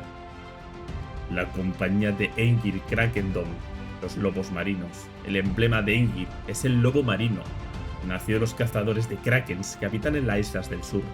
Sus guerreros son oscuros de piel y de espíritu, endurecidos por las tormentas y la caza en los mares. Avanzan como una marea imparable en transportes blindados y naves de asaltos, escoltados por sus garras veloces, que garantizan que la presa nunca escape. La compañía de Eric Morkai. Antes incluso de portar el signo de la bestia bicéfala, Eric Morkai ya era un lobo de mirada severa y carácter taciturno. Sus seguidores, muchos de ellos exploradores lobos, comparten su silencio y sensatez. Eric no busca gloria, solo eficacia. Sus guerras se resuelven con violencia rápida y sangrienta. La compañía más pequeña que otra es veloz y letal. Una fuerza plagada de especialistas de infiltración. La compañía de Kurnar Luna Roja. El tótem es el del lobo de la Luna Roja, una criatura esquelética que vaga por los infiernos, devorando a los indignos. Gunnar, ancho como un menhir y feroz como un oso rugiente, se complace en la devastación a larga distancia. Su manada prefiere a los colmillos largos y a los agresores, guerreros que comparten su apetito insaciable por el fuego atronador. La compañía de Harald, lobo de muerte. Harald porta como emblema la mandíbula voraz, símbolo del fin de los tiempos cuando Morkai devora el sol. Cabalga la batalla sobre diente de hielo, un lobo trueno colosal, y sus sentidos son tan finos que juran que pueden oler el miedo de sus enemigos. La compañía de Björn Stormwolf. Björn es una montaña de músculo y furia, impaciente y vociferante, y su símbolo es el lobo trueno. Sus lobos de la tormenta desatan la furia con rugidos de motores y estruendos de cañones, motos rugientes vindicadores que arrasan fortaleza y un despliegue masivo de armas pesadas. La compañía de los lobos de hierro, los hijos de Egil. El lobo del hierro fue el sello de Egil Mano de Plata, cuando entregó su vida para arrojar a Magnus el Rojo a la disformidad. Su sucesor, Orben, también cayó en Cadia, pero la saga no terminó. Borek Ignarfish tomó el título de Señor Lobo, manteniendo el emblema en honor a sus caídos. Sus guerreros son carne y metal y sus ataques blindados son célebres. La compañía de Crom Miradragón, los matadores. Crom es tan indomable que su propia guardia del lobo dice que solo el mítico lobo solar podría derrotarlo. Ama la competición desde pruebas rituales hasta desafíos de fuerza y rivalidades eternas. La compañía de Ragnar Melena Negra, los Melena Negra. Ragnar es joven, pero su nombre ya es leyenda. Guerreros natos, los Melena Negra son la punta de lanza en las invasiones planetarias. Su especialidad es el asalto con cápsulas de desembarco, cayendo desde los cielos en tormentas de fuego. En Alalik Prain contaba con 188 hermanos, la segunda fuerza más grande tras los campeones de Fenris. Lo insólito de su compañía es la juventud. Casi la mitad son garras sangrientas, garras celestes y garras veloces, lobos ansiosos por probarse en la gran caza. La compañía de Sven, aullador de sangre. los aulladores de fuego. El sello de Sven es el respirador de fuego, y como él, sus guerreros arden en furia y pasión. Sus cuerpos están cubiertos de tatuajes, runas, escenas de sagas y símbolos volcánicos. La gloria del combate cuerpo a cuerpo es su alimento, y lo buscan con ansia. Sven desapareció tras lanzarse contra la fortaleza de Piedra Negra, la voluntad de la eternidad, y aunque muchos creen que cayó, su guardia del lobo gobierna en su nombre hasta que su destino sea confirmado. La compañía de Hjar Glimblod, que se conoce como los Glimblod, Hjar porta el sello del lobo de fuego, una bestia que arde y nunca se consume. Algunas susurran que él comparte ese don, capaz de leer el futuro en las llamas de la guerra. Sea cierto o no, sus guerreros han hecho del fuego sus armas predilectas, y lanzallamas e incendios van con ellos. Y por último, la 13ª gran compañía, los Wulfens. El gran anillo del capítulo, una piedra obsidiana, permanece vacía. La marca de esta compañía, una vez dirigida por Yorin Bloodhole, fueron conocidos como los Wulfen Kings, guerreros salvajes que perseguían a los 1000 hijos hasta perderse la disformidad durante la herejía de Horus. Su ausencia simboliza a todas las grandes compañías destruidas o perdidas. Y sin embargo, en la 13ª Cruzada Negra, algunos Wulfen regresaron del Immaterium, bestias mutadas por la maldición, pero aún leales al Leman Rush. Cada guerrero se concibe a sí mismo como un hilo en el gran tapiz del destino, y cuando un lobo espacial muere, su hilo se corta. Los caídos reciben honores ancestrales, antaño eran entregados al fuego de una gran pira. Ahora son enterrados en lugares sagrados como el pico de Monte Kragard, la tumba de Garm, donde reposa la lanza de Ras, o la tumba de Jarek Ironhem, tallada en la roca del colmillo. Cuando muere un héroe, su memoria es celebrada en un banquete ritual. Allí los Shalt, baldos y guardianes de la memoria, recitan cada historia sobre el difunto, recogida de labios de toda la manada. El festín dura lo que duren las sagas, horas, días, incluso semanas. Durante ese tiempo las puertas del salón se sellan y nadie entra ni sale hasta que la última palabra ha sido dicha. Se recuerda que tras la muerte de Heroth Colmillo Largo en la Gran Cruzada, se narraron 432 historias, y su eco aún se canta en los salones del colmillo. El juicio en tierra firme. Una tradición sagrada dicta que todo juicio debe realizarse sobre tierra, jamás en el vacío sin alma de una nave estelar. Así cuando un hermano debe ser juzgado, la flota se desvía hacia el planeta o luna más próximo. Allí, bajo el cielo abierto y sobre el suelo firme, se dicta la sentencia, y si es necesario, la ejecución. Así lo exige Fenris, y así lo respetan los hijos de Rush. En cuanto a símbolos y tradiciones sagradas, tenemos el ojo de los Aversisiones, grabados en piedra, madera o metal. Este símbolo se usa para marcar lugares donde acecha el mal. Cuando el peligro ha sido vencido, se tacha como señal de victoria. El Fenris Joda, las máscaras de derrota, hechas de hueso y cuero, eran portadas en la Gran Cruzada para ahuyentar a los demonios. Hoy en día, casi olvidadas, aún se conservan en los salones del recuerdo. El Aniquilador Primordial, así llaman los lobos a los poderes del caos, un nombre nació del miedo y el desprecio. Runas del destino, los sacerdotes rúnicos lanzan piedras grabadas para ver el futuro, invocando el hielo, la sangre y la furia, y cada runa tiene su eco. Adhar es sangre, Feng, el lobo interior, Egmor, destino, Ejarth, hielo, Ragnarok, el fin, Rozan, Sfar, Zaz, runas de protección contra los demonios, y luego Ata y Mir, significados perdidos en la bruma del tiempo que ya no sabemos para qué sirven. Convertir a un simple mortal en un guerrero del cielo es un rito que bordea lo imposible, incluso entre los hombres de Fenris, endurecidos por tormentas glaciares, mares que devoran barcos y pestes que acechan en la nieve. Solo unos pocos escogidos pueden sobrevivir. A una prueba que significa ser digno de portar el legado del padre lobo, Leman Rush, y convertirse en hijo suyo, en cuerpo y alma. Los lobos espaciales, a diferencia de otros capítulos, no aceptan a cualquiera ni confían en pruebas sencillas de fuerza. Ellos someten a los aspirantes a una serie de desafíos que son cacerías de alma y carne. Pruebas donde el cuerpo se quiebra y el espíritu es desollado. Muchos mueren y otros enloquecen. Solo los que muestran la astucia del cazador y la furia del depredador para sobrevivir. Cuando el invierno más cruel desciende sobre Fenris, los hombres de las tribus cuentan historias de forasteros gigantescos, envueltos en pieles, con ojos que arden como brasas. Aparecen en los banquetes de las aldeas, retan a los campeones a duelos de fuerza y resistencia en la bebida. Siempre vencen y siempre ven más, y siempre derriban al más fuerte. Y cuando la noche termina, eligen a uno, lo toman como botín y desaparecen entre la ventisca. A veces, en medio de una guerra tribal, por nuevas islas surgidas de los mares, se les ve observando desde lo alto de una colina. Si un guerrero demuestra grandeza, aunque esté a punto de caer, los forasteros desencadenarán, lo alzarán entre los brazos y lo arrastrarán a la tormenta, y nunca más volverá a la tribu. Las gentes de Fenris no lloran su pérdida, pues saben la verdad. El elegido ha sido llevado a los salones de los dioses. Estos forasteros no son hombres, sino los sacerdotes lobos, guardianes del legado de Ras, conocidos como electores de los valientes. Los escogidos son llevados a los campos de entrenamiento de Asaheim, donde montañas como Rusvik o Valsberg se convierten en sus tumbas o en sus altares. Allí forman manadas de iniciadas, llamadas hermanos lobos, y enfrentan pruebas donde la naturaleza misma parece ser enemiga. Depredadores colosales, tormentas eternas, avalanchas y las exigencias destructores. No basta con ser fuerte, deben aprender a cazar en manada, a confiar en el hermano que sangra a su lado. Pues un lobo solitario muere, pero una manada siempre sobrevive. Solo aquellos que sobreviven a ese crisol llegan a ser admitidos como garras sangrientas. Los que superen la crudeza del entrenamiento deben atravesar la puerta de Morkai, el portal que separa al hombre del héroe. Este arco colosal, tallado en la roca viva del colmillo y custodiado por ríos de lava, está coronado por la imagen del dios lobo de 2 cabezas.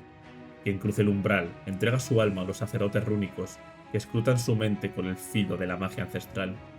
El aspirante es lanzado a sueños de sangre y desesperación, combates imposibles y horrores.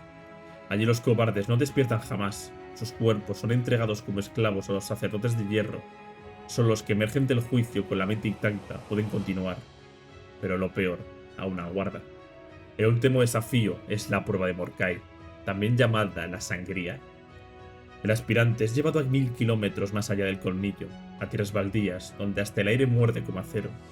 Allí debe beber de la reliquia más temida y la sagrada, Copa del Wulfen. Se dice que Ras mismo la entregó a sus primeros guerreros, y que el primero en beber, cegado por los celos, se convirtió en un monstruo conocido como Wulfen. Lemanras lo estranguló con una sola mano y declaró que aquel que no fuera digno sufriría el mismo destino. El líquido ardiente contiene, como no, la Canis Helix, la semilla genética de Ras. Es un veneno divino, a algunos los mata con convulsiones, a otros los transforma en bestias salvajes de colmillos y garras. Solo los más fuertes logran resistir a su furia. Tras beber, el aspirante es abandonado en el desierto helado. Su cuerpo se retuerce, los huesos se rompen, se rehacen. Su masa crece, le brota vello espeso, los colmillos se desgarran en sus encías y la sed de sangre lo devora. En ese estado de locura primigenia debe encontrar el camino de regreso al colmillo, cazando, matando, sobreviviendo con lo que puedan tomar en garras y dientes. Quien regresa contra toda adversidad es recibido como un verdadero hijo de Ras. Su cuerpo es reforjado con la semilla genética completa, sus músculos templados como hierro y su espíritu sometido a la manada. La armadura de un hermano caído lo espera, y a ese instante se alza como garra sangrienta, iniciando pleno en el capítulo. Algunos, aunque sobreviven, nunca logran dominar por completo la furia del Canis Helix. En la batalla la bestia puede surgir transformándolo en algo que no es ni hombre ni monstruo, sino un Wulfen. Esta es la maldición más temida de los lobos espaciales, pues ni la victoria ni la gloria puede redimirlas. Para algunos hijos de Ras el destino los llama más allá de los hielos de Fenris y de la hermandad de sus manadas. Servir en la Deathwatch, la cama militante de Ortos Senos, es abandonar la caridad de la sangre del clan para lanzarse al vacío helado de la soledad. Es caminar extraños y luchar junto a guerreros de 1000 heraldos distintos, y aún así, escribir un beso eterno en la saga de la propia vida. Un lobo espacial en la Deathwatch viaja a mundos que los Skag podrían imaginar, combatiendo horrores que ningún hombre de Fenris soñó jamás. Muchas veces es el único lobo de todo el imperio en contemplar tales enemigos, un privilegio sagrado, una gloria que algún día resonará en los salones del colmillo. Aunque los lobos son criaturas de manada, algunos aceptan este llamado. Raro que 2 o más marchen juntos para ser testigos de la muerte del otro y así poder cantar su saga al regresar. Allí, entre manos de capítulos extraños, los lobos pronto convierten a sus compañeros en manada. Ríen, beben y juran junto a ellos como si hubiesen nacido en las tribus salvajes de Fenris. Y aunque sus costumbres rudas incomodan a muchos, al poco tiempo hasta los más estirados aprenden a aceptar e incluso a desear el estrépito de sus festines en vísperas de la batalla. Pues se ha visto que allí donde aúlla un lobo de Fenris, la Deathwatch se convierte en una fuerza imparable. Los lobos espaciales caminan siempre al filo de la navaja con las demás instituciones del imperio. Logan Grimnar defiende la independencia de su capítulo, con uñas y colmillos, y no duda en alzar el hacha contra el propio imperio si cree justa la causa. Así la Inquisición y el Ministerium Han intentado doblegar a los hijos de Ras, y siempre han fracasado.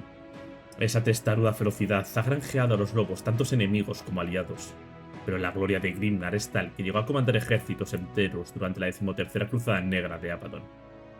En los días de la Gran Cruzada, los lobos despreciaban a los rememoradores que seguían a las legiones, porque tinta y pergaminos cuando los Skag memorizaban cada hazaña, cada muerte y cada victoria para recitarla en los banquetes. Con los siglos los lobos aprendieron a registrar en cristales y códices, pero aún hoy confían más en la palabra hablada y en la memoria ardiente que en la fría escritura. Incluso el venerado Bjorn Manos Terribles despierta cada milenio para poner a prueba la memoria de los sacerdotes rúnicos. Hubo sin embargo un extraño forastero que se ganó su confianza, Casper Hauser, un conservador imperial que marchó con ellos en la Gran Cruzada y estuvo presente en la purga de Próspero. Aunque más tarde se reveló su corrupción involuntaria, jamás fue olvidado entre las sagas. Los lobos mantienen una alianza ancestral con la casa de navegantes belisaurios, tan antigua como el propio imperio. 24 guerreros de Fenris sirven como Wolfleet, guardianes de esa estirpe de navegantes, mientras 24 de sus vástagos guían las naves del capítulo. Ser Wolfleet es un exilio para algunos, pero también una escuela de astucia política, pues sirven en la misma tierra. También el señor solar Macharius buscó su amistad durante sus cruzadas, ofreciendo a los lobos la gloria de incontables batallas. Y los lobos, como no, respondieron luchando a su lado en la purificación de Procrastes contra los senos oscuros. Con la Inquisición la relación ha sido de acero contra acero. Tras las primeras guerras de Armagedón, cuando la Inquisición buscó purgar a los propios supervivientes humanos, los lobos se alzaron en furia. Lo que siguió fueron los temidos meses de la vergüenza. Los lobos contra los caballeros grises, hermanos astartes masacrados, mundos enteros ardientos. Los Gislanos pereció en su nave insignia hecha añicos y hasta un gran maestre de los caballeros grises murió. Solo la intervención del venerable Bjorn detuvo aquella guerra fratricida. Desde entonces, ni ninguna nave inquisitorial entra en Fenris sin arriesgarse a ser destruidas. Los lobos conocen los secretos de los caballeros grises y siguen siendo el único capítulo no alineado con la Inquisición que guarda ese conocimiento. Entre todas las huestes de la Etus Astartes, pocas flotas pueden rivalizar con la de los hijos de Ras. Sus naves no son meros cascos de hierro flotando en el vacío, son colmillos arrojados contra la garganta del enemigo, cada una con un hombre forjado en batalla y una saga propia grabada en sangre y fuego. Los lobos custodian dos imponentes fuertes estelares, Clas y Ramiles, 8 colcasales, barcazas de batalla, más de 30 cruceros de asalto y decenas de escuadrones de destructores Hunter, fragatas Gladius y Nova. Pero más allá de los números, lo que otorga leyenda a esta armada son sus 15 grandes naves, cada una una joya de una gran compañía, con 3 en reserva como colmillos adicionales para la manada. La más verdadera de todas es el orgullo de Fenris, la nave insignia del gran lobo Logan Grimnar, cuyo casco resplandece como una aurora boreal en la negrura del vacío. Apenas más pequeña es el lobo de hierro, conquistada en combate por el indomable Egil Lobo de Hierro, prueba evidente de que las naves enemigas también pueden ser domadas como bestias bajo la voluntad del señor lobo. Las flotas de Fenris no se conforman con la rígida uniformidad del Codex Astartes, para variar, donde otros capítulos aferran a diseños forjados en Marte. Los lobos cazan el vacío arrebatando presas metálicas a sus enemigos y rehaciéndolas con garras de hierro. Bajo la mano de los sacerdotes de hierro, cada casco saqueado es purificado, reforjado y devuelto a la guerra con el rugido de Fenris. Así, una ligera fragata Gladius, como Heimdall, fue transformada en un navío de línea con 5 bahías de hangar y un cañón de bombardeo. Ahora orgullo de Gnial Stormcaller. En el otro extremo, el puño de Ras, antaño un crucero pesado de la Armada Imperial, fue arrebatado a los renegados y convertido en la gran nave de la compañía Puño de Trueno, su proa adornada con runas y cabezas de lobos esculpidas en acero. Como en la caza terrestre, los lobos prefieren el combate cercano también en el espacio. Sus capitanes se lanzan al enemigo a quemarropa, desatando andanadas devastadoras o rompiendo los cascos con abordajes salvajes. Sus naves cargan como lobos en la tundra, desgarrando al enemigo a una costa de quedar marcadas por cicatrices. Pues para ellos una nave perdida no es un lamento, sino una oportunidad para tomar otra, mejor aún si es posible. Lo más temido por sus rivales es la rapidez sobrenatural con la que los lobos atraviesan la disformidad. Guiados por los sacerdotes rúnicos, han emergido de la tormenta empiria en lugares y tiempos imposibles, como lobos que asaltan desde las sombras directamente a la yugular del enemigo. En los días anteriores a la herejía de Horus, cuando marchaban como la sexta Legión Astartes, los lobos espaciales vestían sobre armaduras grises, del tono metálico de un cielo infernal sobre Fenris. Este gris, acerado, evocaba los orígenes terranos de la Legión, cuando las llamaban las Legiones Grises y combatían en las guerras de unificación. Pero aquella armadura no era uniforme. Cada guerrero grababa en ellas runas de Fenris, marcas tribales, pieles de bestias abatidas en la caza y trofeos de combate. Estas no eran simples decoraciones, eran sagas codificadas en hierro, relatos de gloria y de supervivencia que podían leerse como un mapa del alma de cada hermano. En ellas se contaban victorias, duelos, cacerías, incluso momentos de furia en la Caniselis. La edad de cada legión mostraba la cabeza roja de un lobo gruñendo, un símbolo simple pero feroz que anunciaba al enemigo que su destino sería desgarrado entre colmillos. Con la ruptura de la herejía y la caída de Próspero, los lobos abandonaron el rojo de antaño y adoptaron su heráldica actual, la cabeza negra de un lobo sobre el fondo amarillo, un emblema que desde entonces ondea en banderas, armaduras y estandartes, símbolos de la lealtad inquebrantable a Ras y al padre de todos. Sin embargo, en Fenris nada permanece fijo. A diferencia de los capítulos que se rigen por el Códex, los lobos rehuyen de la rigidez. Cada gran compañía adopta un tótem elegido por su señor lobo, inspirado en las bestias y leyendas de Fenris. Solo una insignia es eterna e intocable, el lobo que acecha entre estrellas, el símbolo del Leman Ras y estandarte del gran lobo. Ninguna variante, ningún cambio. Si usó la visión, recuerda todo el capítulo que luchan, no como una compañía aislada, sino como una manada eterna de Ras. Incluso reliquias sagradas y el mismo Björn Manos Férreas portan con orgullo este símbolo. Entre los lobos, las insignias no son concesiones formales como en otros capítulos, son recuerdos trazados en servoarmaduras. Runas de huesos denotan las heridas recibidas en combates, garras y cuchillos representan la ferocidad y valentía, y las colas de lobo, símbolos de actos de coraje bajo el fuego enemigo. Cada insignia se entiende solo dentro del círculo de la manada como secretos compartidos entre hermanos. Los vehículos también reciben tales honores. Reinos, Raiders y Dreadnought marcan sus cascos con runas y pieles, recordando que incluso la máquina forma parte de la manada. El hombro derecho de cada lobo porta la marca de su manada, como un guerrero tribal que nunca olvida a qué clan pertenece. El hombro izquierdo lleva la marca de su gran compañía, la áldica del señor lobo, bajo el cual combate.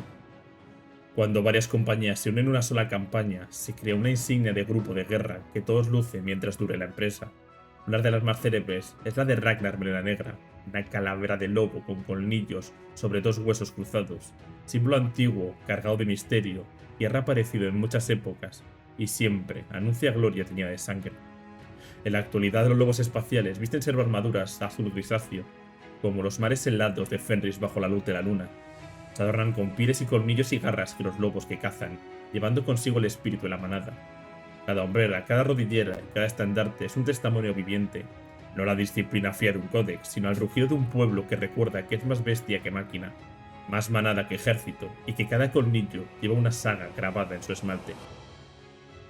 Los lobos espaciales no marchan al compás de tambores, ni obedecen ciegamente el eco del códex. Ellos rugen, desgarran y conquistan como una manada desatada bajo la luna de Fenris.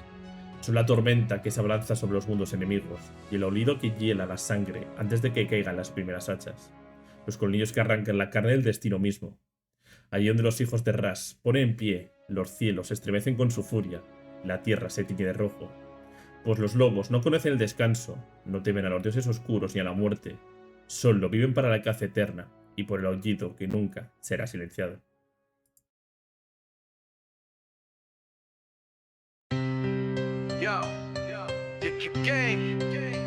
Desde la oscuridad del lejano 40.000 hasta los reinos donde Sigmar va. Traiciones, batallas, sangre y memoria, todo está aquí en la gran historia.